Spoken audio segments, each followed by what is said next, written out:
So I was supposed to put the Netflix in the mail at the house and I forget a lot of little things like that. It's a problem I have, but I got lucky because got that right there.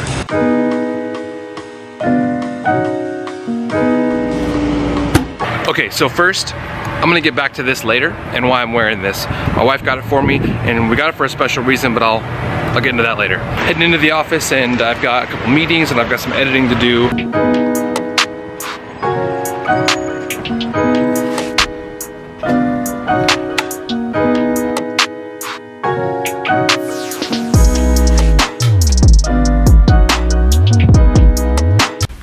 So I want to tell you guys why I've hesitated for so long in terms of vlogging, and I've actually tried to start vlogging at least 8 times, and every time I do I always stop because I feel like it's not sustainable and I have nothing to say, and why am I even doing this? There's a million vloggers out there. So I want to touch on why I'm doing it now and why I feel like it's important.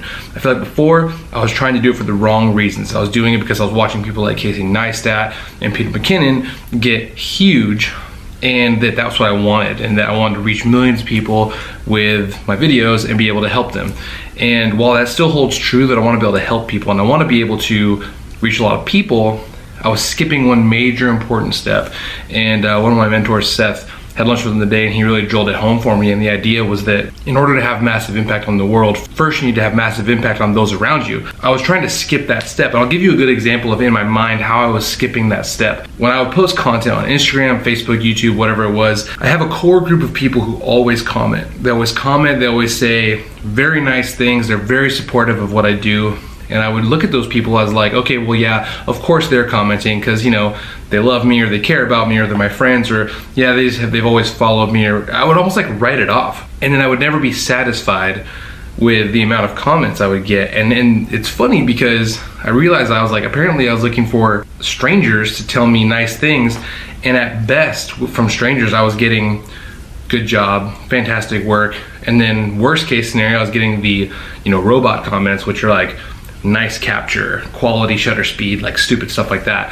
And so I was just kind of like not serving those who actually cared and not doing the right things that would help me grow to where I really want to be. And so I don't want you to get twisted and think that I don't want to have some form of a platform to talk to people, because I do. I feel like I've learned a lot in this space in terms of content creation, business, life, and I just want to be able to share that with people, and hopefully it's helpful to somebody and someone out there. If you want to have impact on the world, make sure that first you're having massive impact on those around you. Okay, so the day is like halfway over. I'm heading to a shoot right now, and I haven't gotten done near as much as I was supposed to by now, but some other cool stuff happened. I was able to have lunch with my buddy Seth. He's a mentor of mine. Around shaping your mindset. How do you envision it? If the potential of this destination on one side is this ditch, like pride and ego, where we're worried about thinking too highly of ourselves because we know we always get a wall. Now, the other side of that road of potential is this other ditch, which is thinking too little of ourselves, and we don't, and then we don't have the courage to like step out. Why should I? Who's gonna care what I have to say? Why am I talking? Yeah. So I read this quote. I stole it. I don't know where I got it, but basically, you can't outperform your self-image. A couple more things need to happen. So first, I gotta go do this shoot, but also something I'm really excited to do today is go and buy a camera for my oldest son, Kingston. My son has always kind of had like this kind of like an interest in photography, probably because he sees me do it, but today was super cute. He saw a new little camera that I had, a little Fujifilm camera. It's the X-T2, and he wanted to take some pictures, and so he took the camera, put it around his neck, and he was having me pose for photos and having me pose with my younger son Roman for photos, and it was just super cute. The thing is though, is I want to make sure I'm feeding into those interests, and so today I'm gonna go down, get him a cheap camera, something he can have that's his own.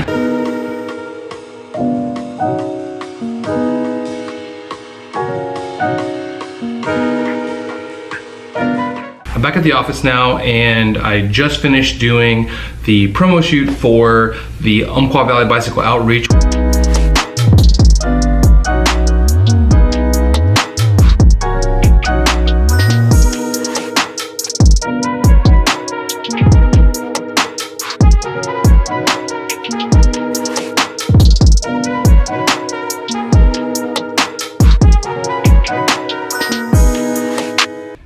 Okay, so I'm pretty much done for the day, and the time's come to tell you why it's important and cool that I'm wearing this shirt. The reason why this is cool is because we got a bunch of these shirts because we're taking them with the kiddos to Disneyland next month. Just to give you context, Disneyland is my wife's favorite place. My kids obviously will love it. Very excited. I'm wearing this shirt to kind of break it in, but it's actually meant for a day at Disneyland. And my wife's super smart. We buy these shirts from Target for like $7 instead of spending like $40 when we get to Disneyland. And I don't know, man, these shirts are cool. So I don't even know if you'll get something like this at Disneyland. So excited because check it out. I got the camera. I'll show you real fast. I'm excited because I got the camera for my boy that we're gonna show him tonight.